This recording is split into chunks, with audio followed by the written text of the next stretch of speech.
What's the simplest thing that makes you happy?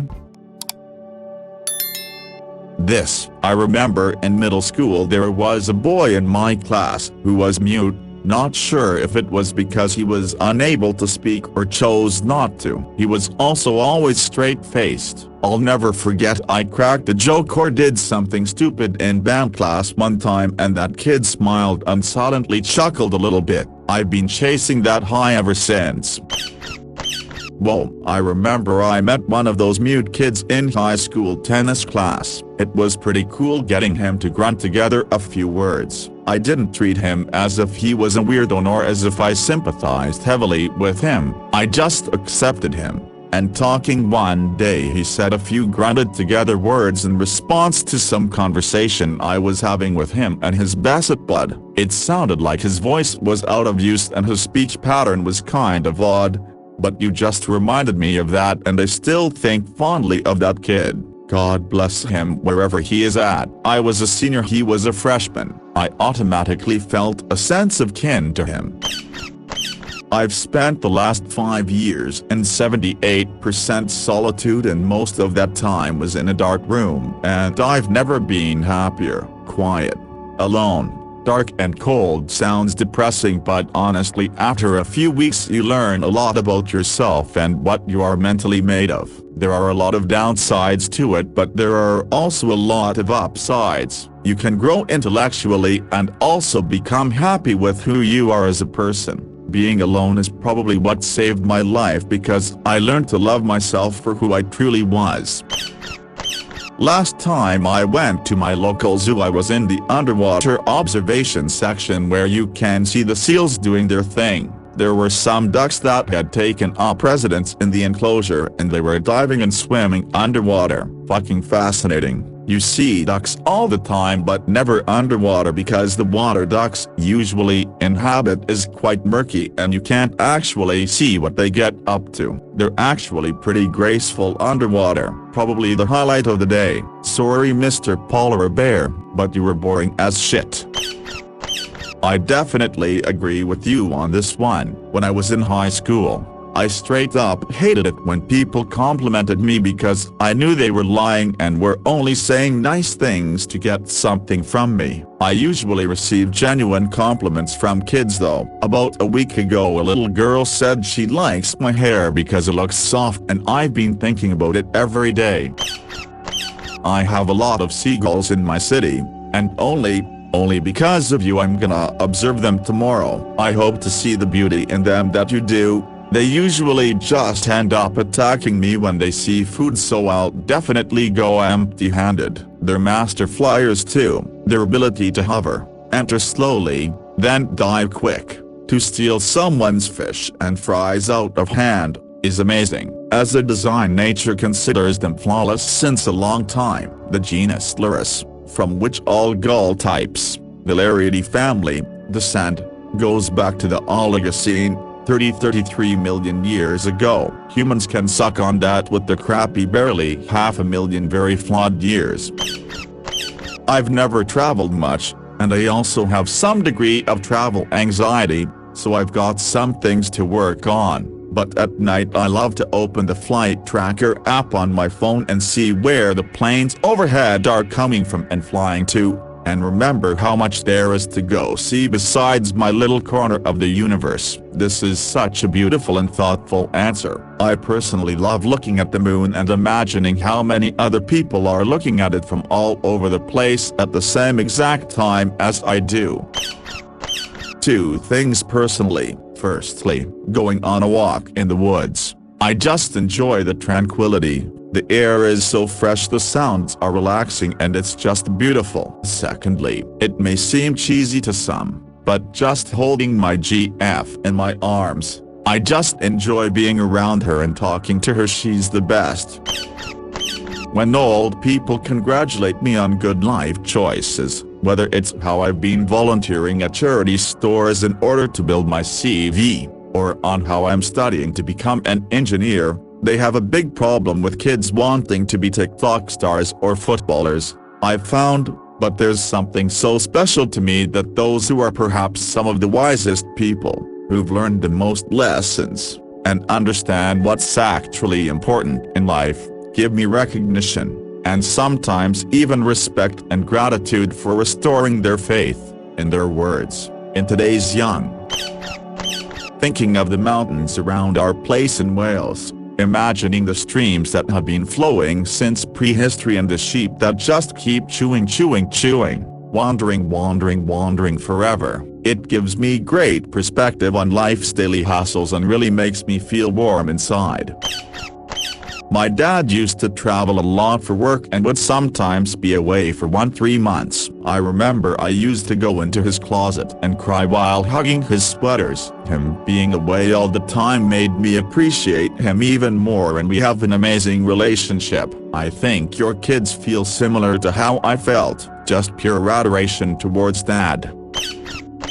Even though my dad doesn't travel for work anymore, 7 years later I still get surprised when I see him around the house sometimes. It makes me feel sad that he missed some of my birthdays, competitions, etc. But I think him being away a lot made me love him and appreciate him even more. I know my younger brother feels the same way. It's rough, but based on my experience, your kids will only respect and love you more for being away.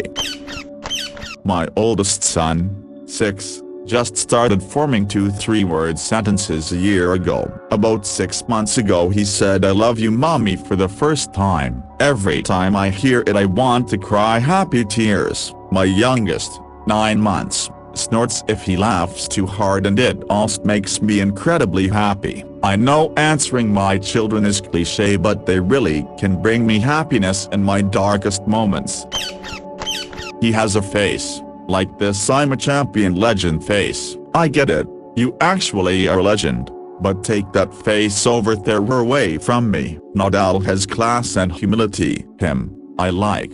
Djokovic is a big kid, which can go either way depending on who you are. Used to like him when I was younger, but now that I'm grown, I see a man who needs to grow up and be a dad and a husband. Seems like he's working on it, but not fast enough for my judgmental ass apparently.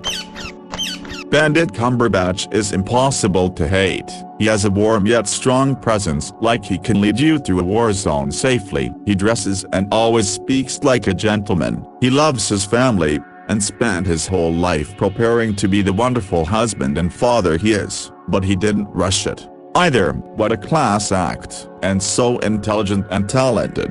He's everything good in humanity. My mind will not be changed.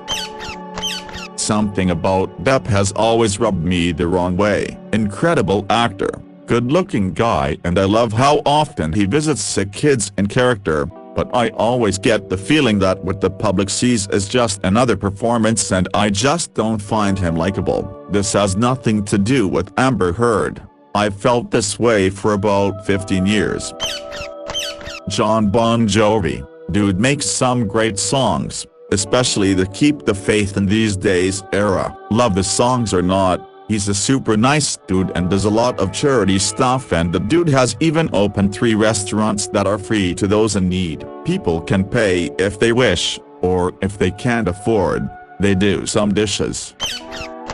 Scroll down for this, too. Every time I read, see, or hear more about him, it just ups what a nice, humble, and sweet guy he is to everyone. In one of the Witcher subs, someone posted a gift he had made and signed for all the crew members, and he introduced himself and shakes hands with all the cast and crew on all his projects. Jon Bon Jovi, dude makes some great songs, especially the "Keep the Faith in These Days" era. Love the songs or not, he's a super nice dude and does a lot of charity stuff, and the dude has even opened 3 restaurants that are free to those in need. People can pay if they wish, or if they can't afford, they do some dishes. Scroll down for this, too. Every time I read, see, or hear more about him, it just ups what a nice, humble, and sweet guy he is to everyone. In one of the Witcher subs, someone posted a gift he had made and signed for all the crew members, and he introduced himself and shakes hands with all the cast and crew on all his projects. Ooh, in the song Never Met a Nice South African from Spitting Image, in which the narrator claims to have done all sorts of impossible things, there's the line "I had lunch with Rowan Atkinson when he paid and wasn't late," written by his friends and colleagues, and "Watch Cold Lasagna Hate Myself 1999 inches by James Acaster to find out why he's not keen on him either." I've been a huge fan of Rowan Atkinson's work, apart from Mr. Bean and Johnny English, since the 80s. I love his stand-up, his depth and intelligence and his comedy timing, but he's a notorious asshole off stage. I like him, but I've heard some reports that say he's a bit of a creep sometimes. It doesn't surprise me. He does come off as kind of shady. I have no idea what actually goes on with him obviously, and it doesn't seem like he's gonna get me tooed. But he definitely gives me really funny uncle, but he's kinda touchy if you sit with him for too long at the family reunion and you're not an immediate blood relative vibes. Didn't see this answer yet, but Donald Glover, the man literally never had beef with anyone, made 5 albums and 5 mixtapes, a stand-up comedy show, a drama series, and even voiced Miles Morales in a TV show as well as cameos in movies. Also, This Is America's such a good song and was so popular, as well as Redbone. Forgot to mention, he voiced Simba in the Lion King remake and played young Lando Calrissian in the Solo movie. Pretty hard to hate Tom Hanks. People say he's just as nice off camera as he is in many of his famous roles. He's known to say hi to random people when he is out running. I'm reminded of the famous Central Park wedding photos whenever I hear stories of him saying hi out jogging. He just saw them taking wedding photos, came over, introduced himself, and took photos. From Wikipedia. After questions arose in 2003 about Derwin being paid $175,000 worth of taxpayers' money to appear in a television advertisement and his possible political ties, Irwin told the Australian Broadcasting Corporation, ABC, that he was a conservationist and did not choose sides in politics. His comments describing Australian Prime Minister John Howard as the greatest leader in the world earned him scorn in the media. "No one is going to believe me, but I have a friend whose brother's co-worker briefly dated David Attenborough. She said that on their first date they went to a restaurant and David Attenborough ordered 2 different bowls of soup and mixed them together 1 spoonful at a time before eating both bowls mixed together as one soup."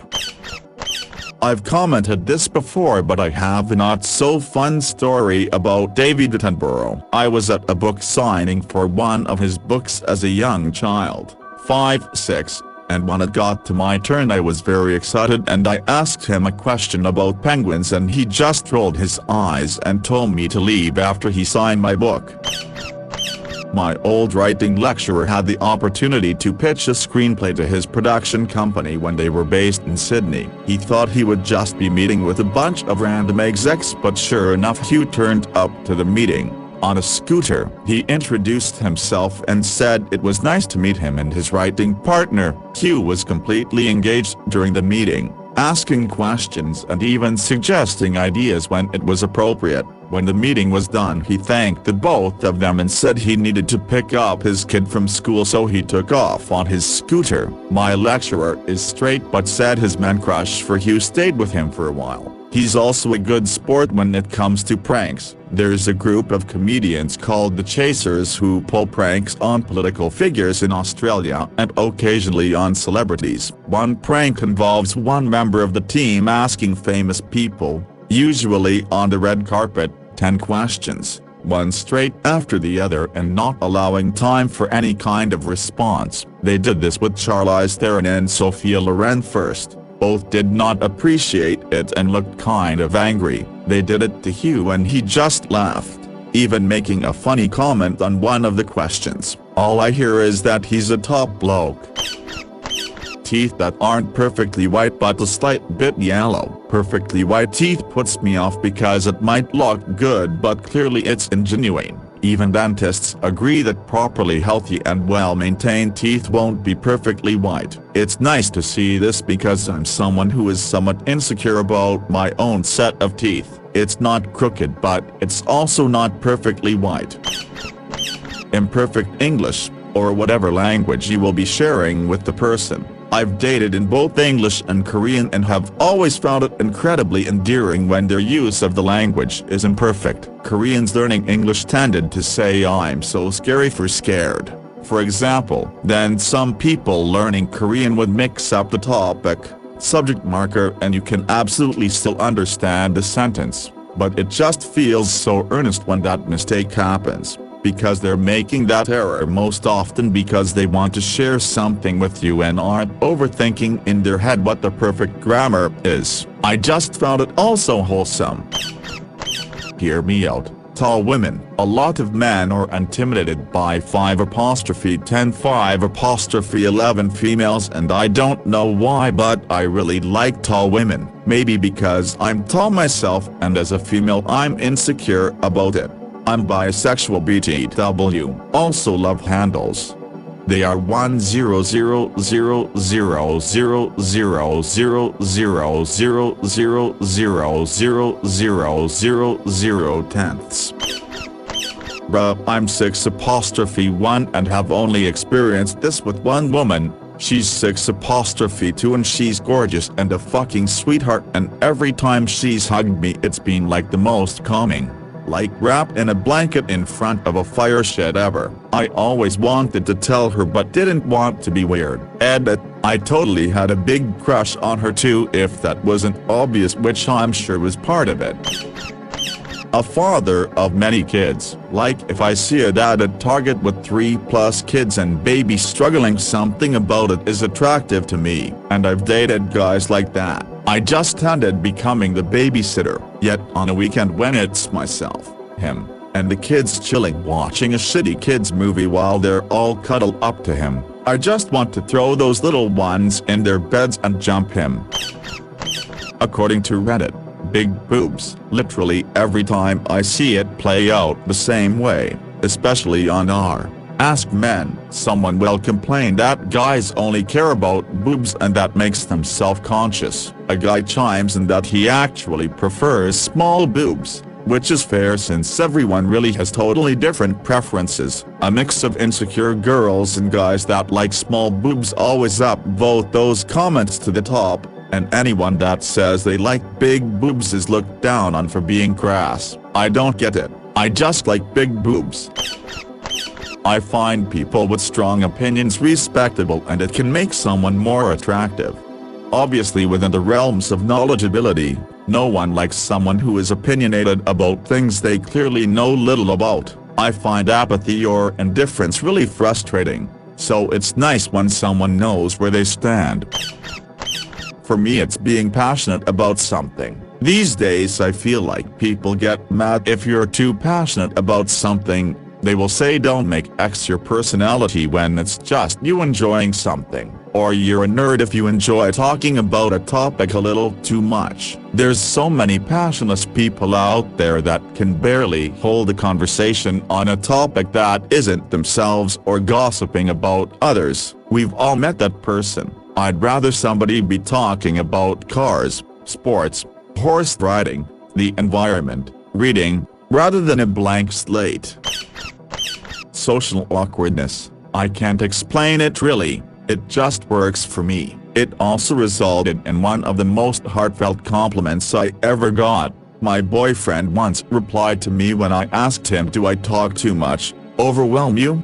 He said, "No, I actually love that about you because I'm bad at starting conversations, and you take that stress away from me. But I also just love to hear your rambling too." This made me feel so much better about how talkative I am. Physical traits would be long messy hair, and I mean seriously messy. Not "hey, I'm a hot surfer dude from Dior" add messy. I mean major messy. Brown eyes too. I always get compliments on my blue eyes, but to me there's nothing more beautiful than dark brown eyes that turn golden in the sunlight. Sometimes, not all the time, They don't wear deodorant or have sweat. Sometimes instead of reeking like Bo, it just smells attractive? Like I have no idea how the heck that works, but sometimes you smell it and you're just like, damn. Anyone have an explanation for this, or is this a just me thing?